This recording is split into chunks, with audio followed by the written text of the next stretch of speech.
troisième et dernière partie de la vidéo sur l'idolâtrie dans les religions.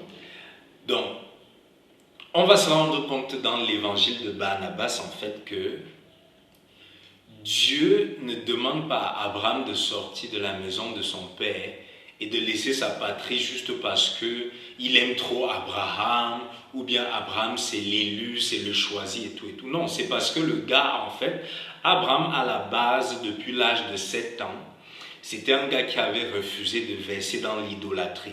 C'est-à-dire Abraham avait refusé d'adorer les statuettes qui étaient fabriquées par son père. Parce qu'il faut savoir que selon l'évangile de Barnabas, à la base, le père d'Abraham, en fait, c'est quelqu'un qui fabrique les statues d'idoles, qui fabrique ce qu'on appelle les faux dieux dans le langage religieux. Alors Abraham a un raisonnement simple, demande à son père que, mais comment se fait-il que les statuettes qui sont fabriquées des mains des hommes peuvent devenir des dieux? Est-ce que ce n'est pas Dieu qui aurait fait l'homme? Comment se fait-il que des choses qui n'ont pas de souffle de vie puissent donner un souffle de vie à l'homme? Et j'ai envie de poser la même question aux catholiques. Comment se fait-il que la statuette de Marie, qui sont dans vos églises, dans vos temples, dans vos sanctuaires, n'ont pas de souffle, n'ont aucune matière vitale en elles? Ça n'a même pas la sève, ça n'a même pas les racines, ça n'a même pas les feuilles.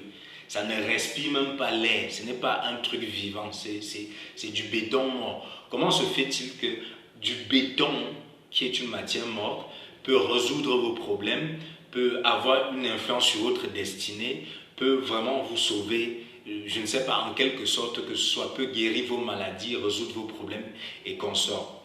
Donc, revenons au cas d'Abraham.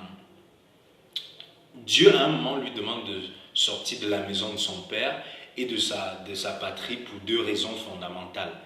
La première raison fondamentale, c'est qu'il y a déjà une certaine sorte de tension qui se crée entre Abraham et son père, parce que son père, en fait, c'est son business. Fabriquer les idoles, c'est son business. Et c'est la parenthèse que je veux faire parce que généralement, dans une religion ou bien dans une organisation, la chose qui est impulse, c'est en fait ça parfois qui rapporte aux gens, c'est ça qui donne la prospérité à certaines personnes dans le groupe. Et du coup, dès que vous êtes contre cette chose-là, les gens à qui ça rapporte de l'argent, ils sont contre vous. Donc, non seulement Abraham est, comment dirait-on, en conflit avec son père parce que son raisonnement, en fait, peut mettre le business de son père à terre, puisque son père fabrique les statuettes et il vend aux gens et il dit aux gens que ce sont des dieux. Donc s'il fait des raisonnements comme ça dans la boutique de son père, il se peut que certains clients commencent à réfléchir et n'achètent plus les idoles. Donc le business de son père sera à terre.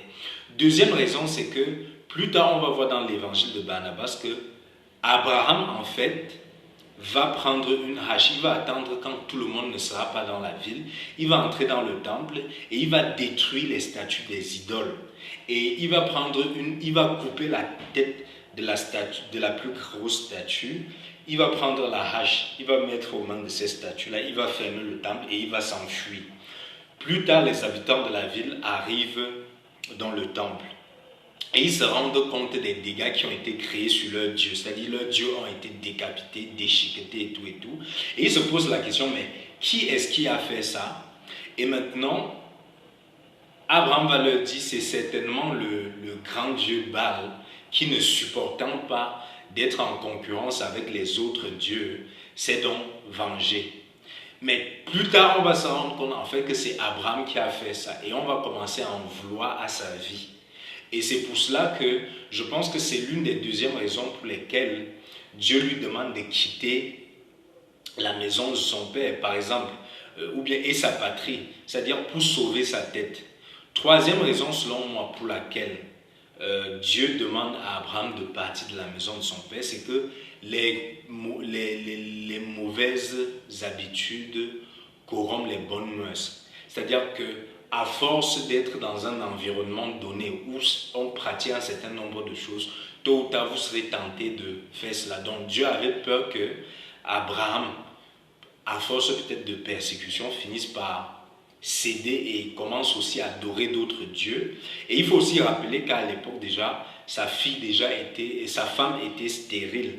Donc, plus tard, on pouvait lui convaincre que peut-être c'est parce que tu n'adores pas nos dieux que ta femme n'arrive pas à faire des enfants. Et là, le gars, Abraham aurait versé dans toute cette idolâtrie-là.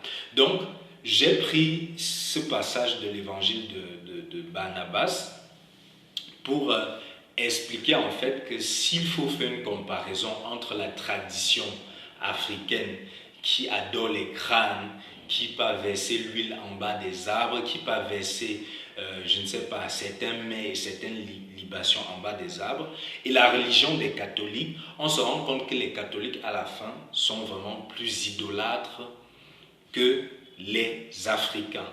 Et j'ai cité les éléments, il y a les éléments comme les statuettes que les catholiques adorent, les images taillées ou les photos que les catholiques adorent. Les catholiques, ils adorent la croix, ils adorent le chapelet, ils adorent faire les prières aux anges, aux saints et consorts. Les catholiques adorent ce qu'on appelle les eaux bénites et les onctions. Et pour moi, c'est ce qu'on va appeler les gris-gris spirituels. Et par-dessus tout, les catholiques font ce que j'appelle un culte aux anges, parce qu'ils vénèrent Marie, même s'ils vont nous sortir que ce n'est pas adorer Marie, ils vénèrent Marie, ils se prosternent devant la statuette de Marie, et ils appellent Marie la reine du ciel, comme s'il y avait un roi au ciel. On sait que s'il y a un roi au ciel, soit c'est Dieu lui-même, soit c'est Jésus-Christ, et franchement, s'il y a une reine, c'est Marie selon les catholiques. Et on va se demander, est-ce que Dieu a une femme? Est-ce que Jésus avait une femme? Est-ce que le roi du ciel a une reine du ciel? Ce n'est pas quelque chose que j'ai vu dans la Bible. Je ne sais pas comment les catholiques font pour trouver leurs astuces là, et puis ils amadouent les gens avec. Voilà. Donc, en comparaison, par exemple, dans la tradition des Bamileke, on sait qu'il y a juste le crâne et il y a juste l'arbre sacré.